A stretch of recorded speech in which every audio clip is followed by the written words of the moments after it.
Assalamualaikum, Ibu di sini akan menjelaskan materi tentang Yunani Romawi masa Imperium kuno hingga zaman kegelapan, yang dimana bahasa Inggrisnya itu The Dark Age. Nah, kita mulai.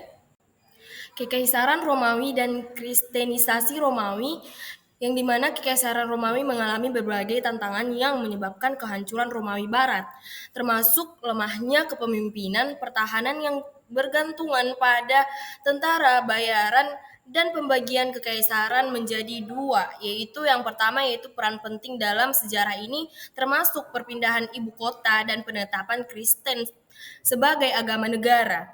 Romawi Timur bertahan lebih lama dengan ibu kota Konstantinopel yang strategis secara militer dan ekonomi.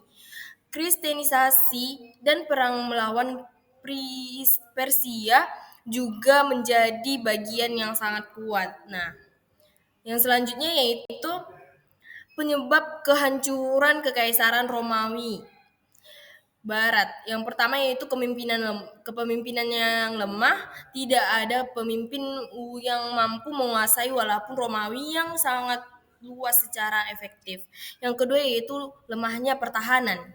Di sini kita tahu lemahnya pertahanan itu sangat membuat awalnya warga bertanggung jawab, namun kemudian tentara bayaran yang kurang royal menggantikan mereka. Nah, yang ketiga yaitu pecahnya kekaisaran, pembagian kekaisaran menjadi dua, membuka peluang serangan dari bangsa lain ya anak-anak. Nah, tentunya di situ akan membuat kehancuran.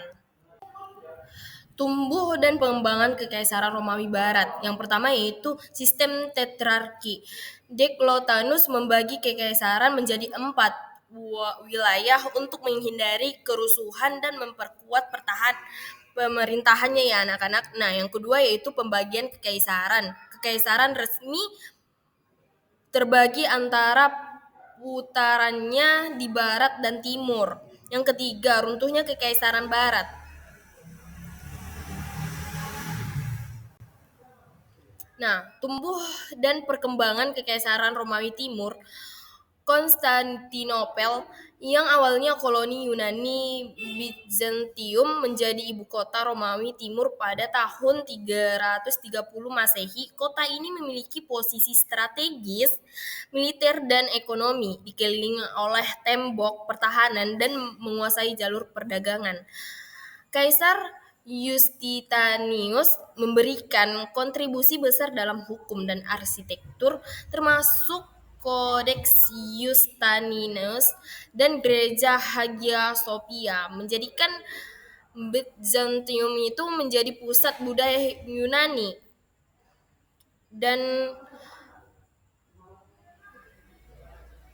Nah, itu dia. Selanjutnya. Nah, yang selanjutnya itu Kristenisasi Kekaisaran Romawi, yang dimana Konsili Nicea tahun 325 ya anak-anak Masehi. Konsili ini menetapkan doktrin Kristen pertama, menyelesaikan sengketa Kristologi dan menyatukan tanggal perayaan Paskahnya itu. Yang kedua yaitu peran sosial gereja. Interaksi sosial dan jaringan komunitas gereja menjadi faktor utama dalam kontroversi agama di Kekaisaran Romawi.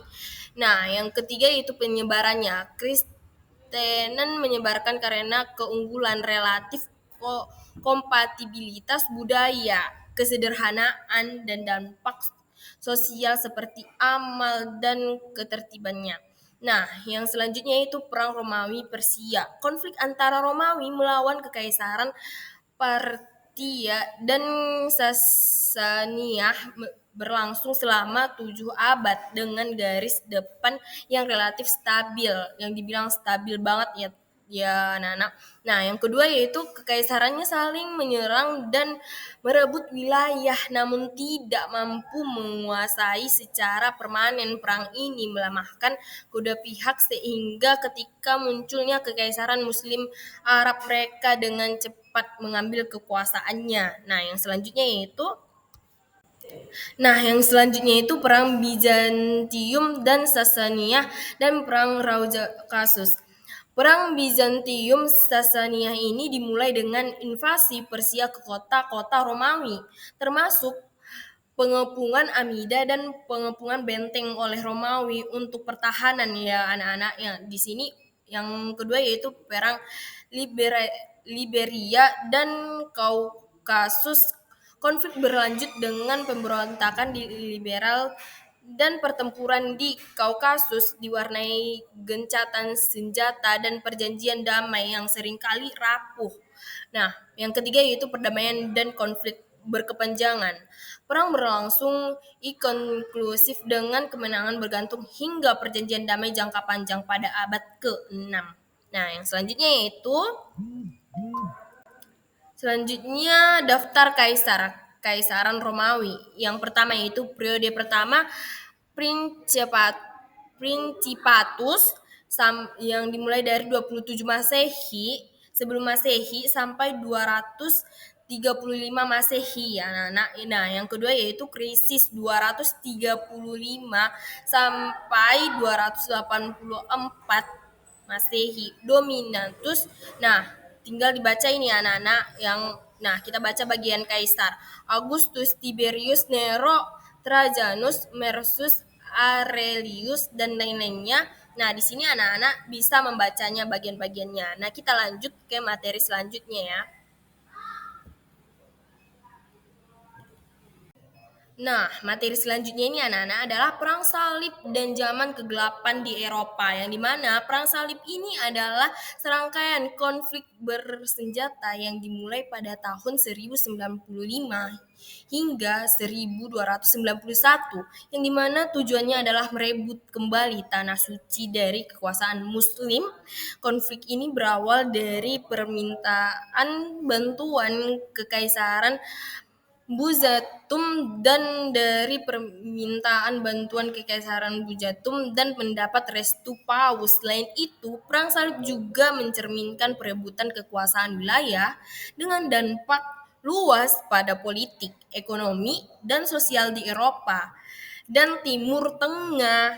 Nah, setelah itu, perang salib di Eropa ini memasuki periode yang dikenal sebagai abad kegelapan ya anak-anak. Di sini dibilang jadi abad kegelapan yang ditandai oleh kemunduran politik, ekonomi, dan budaya. Namun gereja Katolik menjadi institusi stabil yang mempengaruhi sekali di sini anak-anak. Nah, materi selanjutnya sini kita akan jelaskan materi selanjutnya yang selanjutnya ini adalah perang salib dan zaman kegelapan di Eropa. Anak-anak tahu nggak asal usul perang salib itu? Nah, di sini biar ibu jelaskan ya. Asal usul perang salib bermula dari gelombang serangan Muslim ke wilayah Bizantium dan kebutuhan kesatriaan Eropa untuk menyalurkan energi mereka yang berlebihan. Yang kedua yaitu peran gereja. Paus memberikan restu dan pengampunan dosa bagi tentara salib, memicu semangat religius dan dukungan masyarakat. Nah, yang ketiga yaitu kontroversi investor, konflik antara gereja dan kekuasaan sekuler yang memperkuat keterlibatannya. Yang selanjutnya ini ya, situasi di Timur Tengah dan Asia perang salib. Nah, di sini ibu akan menjelaskan keberadaan Muslim di tanah suci, perang salib pertama, perang salib hingga dan perubahannya kekuasaan. Yang pertama yaitu kita akan menjelaskan keberadaan Muslim di tanah suci dulu ya anak-anak.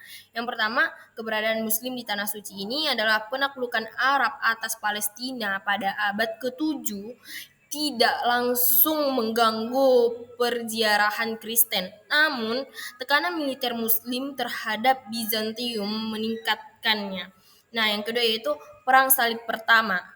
Pada abad 1095 sampai 150.000 tentara Eropa berangkat merebut Yerusalem, berhasil mendirikan kerajaan Yerusalem dan wilayah lain di Timur Tengah. Nah, yang Perang Salib 2 hingga dan perubahan kekuasaannya adalah Perang Salib yang keempat.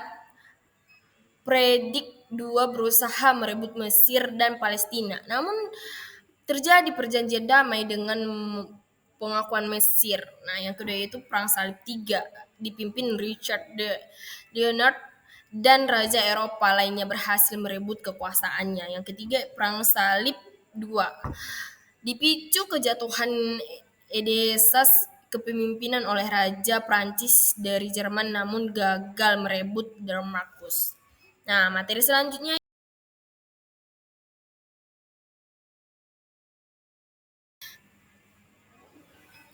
dominasi gereja dan dampaknya pada zaman kegelapan. Yang pertama, ketimpangan sosial ini sangat nampak. Gereja menguasai kehidupan spiritual dan ekonomi dengan sistem agraris dan pajak feodal yang menindas rakyat. Nah, yang ketiga itu kontrol sosial dan ekonomi. Arus pemikiran ini dibatasi sekali oleh gereja. Akal dan ilmu pengetahuan tidak berkembang bebas dan bahasa Latin mendominasi yang dimana di situ-situ saja tidak ada perkembangan sama sekali. Nah, pengaruh pemikirannya ini masyarakat terbagi tajam antara penguasa kelas menengah dan kelas buruh serta petani yang tertindas. Di sini sangat dibedakan sekali ya teman-teman yang dimana sebagian warga merasa tertindas dan tidak dianggap. Nah, begitu ya teman-teman. Anak-anak ibu, terima kasih. Di sini semoga anak-anak ibu dapat memahami ibu yang sudah paparkan dan jelaskan. Assalamualaikum warahmatullahi wabarakatuh. Bye bye.